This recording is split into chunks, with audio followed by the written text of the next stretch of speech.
Story time. Since I was a kid, I had a lot of social anxiety. Actually, I just had anxiety in general. The kind of crippling anxiety where you see yourself in the third person messing everything up. Accident prone. Feels like a curse. I also had an incredible learning disability. Like many, I was diagnosed with ADD. I had a hard time understanding things in school, and I had a hard time believing in myself. A lot of the male figures in my life had no patience with me, or didn't have the discipline to show me patience. Therefore, I didn't have any patience with myself, which would result in me shutting down every time I failed at something. And I carried that weight of feeling worthless and feeling I'm good for nothing, which dealt with a lot of suicidal thoughts that I had to keep to myself.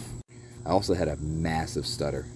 It was so bad that my 5th grade teacher made fun of my stutter in front of everybody in class and never apologized for it. I would trip over my words to the point where I would have something called word salad, where I would speak and I would think of 2 words that mean the same thing, and I would say them both in tandem, and I would not make sense. And people would be like, huh? What? So I would constantly feel humiliated and stupid, and often dealt with a lot of rejection. And I would carry the weight of the disappointment my father had toward me. I had a lot of empathy, and with all that combined, I was an easy target for manipulation. And I had many run-ins with narcissistic people, and I would suffer for it. Some people live in a bubble. I lived behind 4 walls. It took a very long time for me to get away from trust issues. I'd be in my head constantly running scenarios over and over and over again, even acting them out, to the point where I'm talking to myself, I'm talking to people that are not there. And I had a lot of schizophrenic episodes. I felt like I was always a child trapped in a man's body looking for direction in life. And anyone that I would want to elect as a mentor to teach me, to guide me to be a man, would always let me down.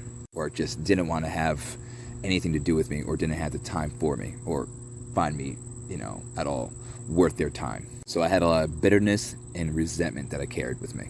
That led to a lot of drugs and an increased appetite for pornography and tons of demonic oppression. When I would go to church, I would have a hard time praising God, and it felt like I had a muzzle on my mouth.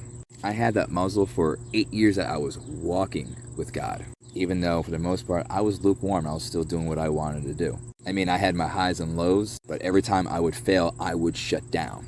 I had a very, very distorted image and view of what love was, and it was actually self-destructive. My love was materialistic, and I had no love for myself. In fact, I hated myself. Looks like this is going to be a 2-parter. Story time. Rejection and Anxiety, Part 2. So, trust issues, anxiety, rejection, all these things would ripple into a further downward spiral of, mental instability.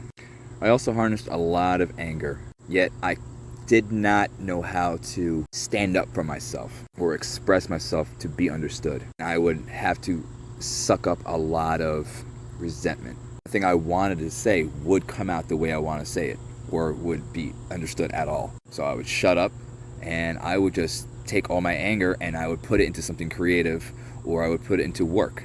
And I have a strong work ethic. But the thing is, I did not know how to ask for help, nor did I want to ask anyone for help, because I thought nobody can help me. And a lot of the jobs that I worked at, I was stuck with dealing with the dirty work and the hardest work that no one could or wanted to do.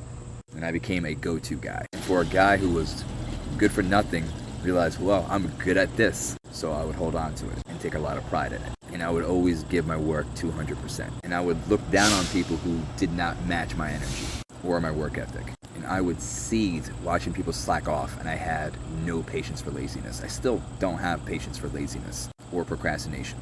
But I didn't know how to speak up or say something or confront people.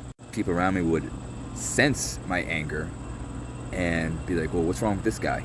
But I didn't have the voice or the mouth to express myself. And that was a big downfall for me. And it wasn't until recently where, I was in my car and I was listening to this guy, Vlad, and he was talking about, how to recognize demons.